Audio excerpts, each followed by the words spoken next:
Allez, on plonge directement dans le vif du sujet, bienvenue dans cette nouvelle analyse. Aujourd'hui, on va s'attaquer à un texte millénaire pour en tirer des outils incroyablement concrets pour notre quotidien. On décode ensemble le chapitre 7 des Proverbes. Honnêtement, c'est fascinant de voir à quel point ce texte ancien n'est pas juste un vieux parchemin poussiéreux. Pas du tout, c'est un véritable manuel d'ingénierie psychologique, un plan d'action hyper stratégique conçu pour nous aider à naviguer à travers les pièges bien réels de la vie moderne. Bref, c'est un plan directeur pour survivre et prospérer. Et ça commence par cette idée absolument radicale attribuée au roi Salomon. L'idée qu'il faut se marier avec la sagesse, avant même de se marier avec qui que ce soit d'autre. C'est dingue quand on y pense, non ? L'objectif ici, ce n'est pas juste de lire une petite citation inspirante le matin en buvant son café. Non, c'est de former un lien intime, profond et exclusif. L'analogie du mariage est super forte et tout à fait intentionnelle. Elle exige un engagement total. En gros, avant même d'envisager de s'associer à quelqu'un, que ce soit dans la vie privée ou dans les affaires, on doit d'abord s'unir à cette sagesse pour se protéger de la ruine. C'est la fondation absolue. Alors, pourquoi a-t-on besoin de protection ? Eh bien, pour comprendre l'urgence de ce conseil de Salomon, il faut replacer les choses dans leur contexte. La vie est un peu un champ de mine. On est constamment entouré de mauvaises décisions potentielles, de relations toxiques qui pompent toute notre énergie et de séductions dangereuses qui promettent la lune mais finissent par tout détruire. Ce manuel, c'est tout simplement notre bouclier ultime face à tout ça. Et là, il y a une différence monumentale qu'il faut souligner entre le simple fait de connaître la sagesse et celui de se marier avec elle. Connaître, c'est passif. C'est comme liker une publication intelligente sur les réseaux sociaux et l'oublier 3 secondes plus tard. C'est totalement occasionnel. Mais l'exigence de ces textes, c'est tout autre chose. C'est un partenariat quotidien. C'est actif. C'est avoir une force directrice qu'on consulte tous les jours, à chaque carrefour important de la vie. Ce qui nous amène au tout premier principe de ce modèle, la prunelle de l'œil. Écoutez bien la gravité de ces mots anciens. Observe mes préceptes et tu vivras. Garde mes enseignements comme la prunelle de tes yeux. C'est lourd de sens, n'est-ce pas ? On ne parle pas d'une petite astuce de développement personnel pour passer une bonne journée.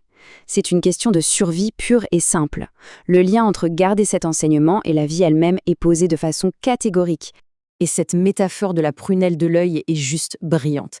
Si on y réfléchit d'un point de vue purement anatomique, c'est la partie la plus sensible de notre corps. Le réflexe cornéen, c'est l'un des mécanismes de défense les plus rapides de tout l'organisme humain. Si un objet s'approche un peu trop près, hop, la paupière se ferme automatiquement en 1/10 de seconde, sans même qu'on s'en rende compte. L'idée, c'est de calquer ce réflexe de survie physique sur notre comportement mental. On doit protéger la sagesse avec exactement la même férocité. Parce que, au fond, perdre cette sagesse, c'est perdre son avenir et tout ce qu'on a construit. Passons au deuxième grand principe de cette stratégie, l'action et le cœur. On trouve ici cette instruction fascinante. Lis-les sur tes doigts, écris-les sur la table de ton cœur. Encore une fois, on utilise des images physiques hyper fortes pour ancrer des concepts abstraits. Lier sur les doigts, écrire sur le cœur.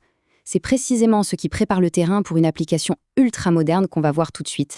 Regardons comment ces deux sphères interagissent dans notre réalité d'aujourd'hui. D'un côté, on a les doigts. Ça représente toutes nos actions externes.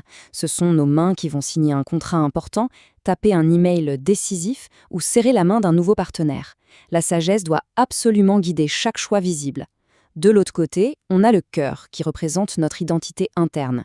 Ce n'est pas un vieux post-it qu'on risque de perdre, c'est littéralement gravé dans nos valeurs les plus fondamentales. La sagesse doit vivre à l'intérieur de nous, dans nos tripes pour ainsi dire. On arrive maintenant au troisième principe, bâtir une alliance intime. Le texte dit « Dis à la sagesse, tu es ma sœur, et appelle l'intelligence ton amie ». On remarque tout de suite un changement de ton. On personnifie la sagesse. En l'appelant sœur ou amie, on détruit complètement le cliché du concept lointain ou purement philosophique. C'est un appel à l'intimité. Avec une sœur ou une amie de longue date, on discute, on se confie, on débat. La sagesse doit devenir ce membre de la famille en qui on a une confiance absolue, celui vers qui on se tourne instinctivement quand la situation devient floue. La nécessité absolue, c'est de consulter cette sagesse avant de faire le moindre choix majeur. Qu'il s'agisse d'acter une fusion d'entreprise, de choisir un partenaire de vie ou juste de gérer ses finances au quotidien, c'est cette relation constante et communicative qui doit tout diriger. Quelqu'un qui a vraiment intégré cette compagne ne prend plus jamais de décision impulsive sur un coup de tête. On prend le temps, on s'arrête et on consulte son associé invisible. Ce qui nous propulse vers le quatrième principe, éviter les pièges modernes. Et c'est là que ça devient vraiment intense. Écoutez ce passage. Pour qu'elle te préserve de la femme étrangère, de l'étrangère qui emploie des paroles doucereuses. Alors bien sûr, on parle d'une figure métaphorique, ancienne, mais elle est totalement intemporelle. Elle représente tout ce qui vient flatter notre ego, tout ce qui a l'air facile et séduisant au premier abord, mais dont l'unique objectif est de nous piéger et de nous détruire. C'est le mirage parfait qui cache un piège mortel. Si on traduit ça dans notre monde d'aujourd'hui, ça donne froid dans le dos tellement c'est exact. Ces paroles doucereuses, c'est quoi? Ce sont les fameuses arnaques de l'argent facile, ces promesses de doubler son capital en un mois sans aucun risque. Ce sont aussi ces relations toxiques, celles qui démarrent avec une avalanche de compliments immérités pour mieux nous vider de notre énergie ensuite. Ou encore, ce sont tous ces raccourcis illusoires qui ont l'air d'être des coups de génie sur le papier, mais qui manquent d'intégrité et mènent tout droit dans le mur. Seule cette alliance avec la sagesse permet de percer ce brouillard de belles paroles. Alors comment on met tout ça en pratique concrètement? Voici la partie application quotidienne. Voici 3 étapes ultra concrètes, d'une efficacité redoutable pour intégrer ça dès aujourd'hui. D'abord, protéger. C'est une vraie chirurgie radicale. On coupe les bruits de fond toxiques, on élimine les influences polluantes qui faussent notre jugement. Ensuite, méditer.